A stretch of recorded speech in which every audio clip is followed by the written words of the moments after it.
બીજી બાજુ મહેસાણામાં રિક્ષાની ચોરીનો બનાવ સીસીટીવીમાં કેદ થયો છે। કડીના નાનસણમાં અલસીફા સોસાયટીમાં આ બનાવ બન્યો હતો, જેમાં સૂતેલા રિક્ષાચાલકના ઘર બહારથી રિક્ષાની ચોરી થઈ હતી।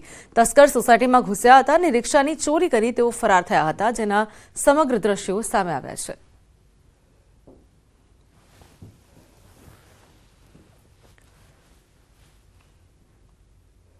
આ તરફ વડોદરામાં પાલિકામાં ભરતીનો બોગસ મેસેજ, સફાઈ સેવકની ભરતીનો બોગસ મેસેજ થયો હતો વાયરલ।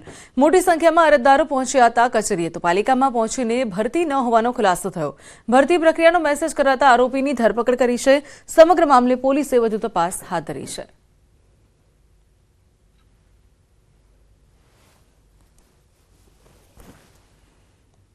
આ તરફ મહેસાણાના ઊંઝામાં જીએસટી વિભાગની મોટી કાર્યવાહી। જીએસટી ટીમના અંદાજે 10 પેઢીઓ પર દરોડા પાડ્યા છે, તો મહેસાણા અમદાવાદ વિભાગની ટીમોના દરોડા પેઢીઓ અને ટ્રાન્સપોર્ટરને ત્યાં તપાસ હાથ ધરાઈ છે, તો મોટી સંખ્યામાં કરચોરી પકડાઈ તેવી શક્યતાઓ પણ હાલ સેવાઈ રહી છે।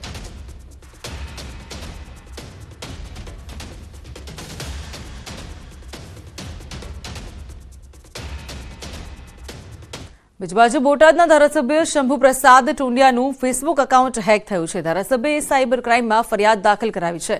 ઢડા ઉમરાળા બેઠકના શંભુપ્રસાદ ટુંડિયા તેઓ ધારાસભ્ય છે અને તેઓનું ફેસબુક એકાઉન્ટ હેક થયું છે।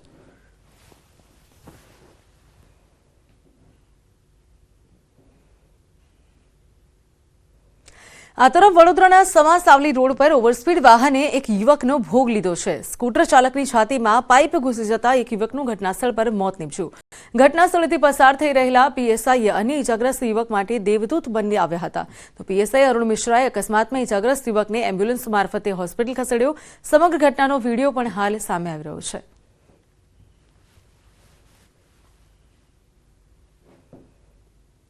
બીજી બાજુ પોરબંદરમાં ઓડેદરમાં ધમકી, ત્યારે ખંડણીના ગુનામાં સંકળાયેલા આરોપીઓનું રિકન્સ્ટ્રક્શન કરવામાં આવ્યું છે।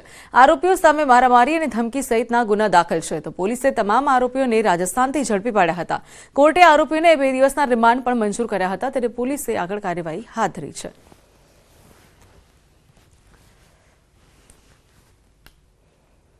આ તરફ રાજકોટમાં બેંક એટીએમમાંથી ચોરી કરતી ગેંગનો પર્દાફાશ થયો છે। આ ગેંગ એટીએમમાં જઈને પોતાના કાર્ડથી નાણાં ઉપાડતી હતી। જે સ્લોટમાંથી નાણાં બહાર નીકળે છે ત્યાં ખાસ પ્રકારની પ્લેટ મૂકી દેતી, જેથી કરીને અન્ય કોઈ પૈસા ઉપાડવામાં આવે ત્યારે એટીએમમાં પૈસાનું ટ્રાન્ઝેક્શન તો થાય, પરંતુ પૈસા બહાર ન નીકળે।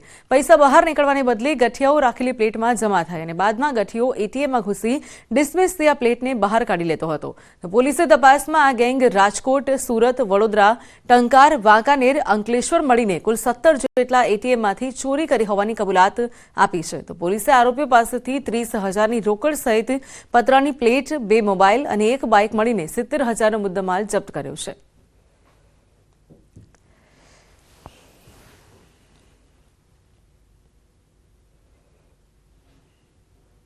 આ આરોપીઓની એક એમો જોઈએ તો આરોપીઓ સર્વપ્રથમ પહેલા સિક્યુરિટી વગરનું એટીએમ ટાર્ગેટ કરતા, જેમાં તેઓ પહેલા એટીએમ મશીનમાં પોતે જાય, અંદર 500 રૂપિયા જેવી રકમ ઉપાડે। જેવું એટીએમનું વેન્ડિંગ સ્લોટ ખુલે એટલે આ જ પ્રકારનો એક ચીપિયો અંદર ભરાવી દેતા, ફિટ કરી દેતા। ત્યારબાદ જે પણ આ એટીએમ યુઝ કરે તો એના ખાતામાંથી પૈસા ડિડક્ટ થઈ જાય, પણ જે પણ પૈસા એના ખાતામાંથી નીકળે એ એટીએમમાં આ જગ્યાએ ફિક્સ થઈ જાય। પછી જેવો એટીએમ યુઝ કરીને બહાર નીકળે ત્યારે આરોપીઓ અંદર પ્રી પ્લાન કરીને અંદર જાય અને જેવું પછી આ ખેંચે એટલે પૈસા આવી રીતે એને પેન્સિલ અડધી ભરાવેલી છે એમાં પૈસા આવી રીતે ફસાઈ જાય અને બધાય બહાર આવી જાય। આવી રીતે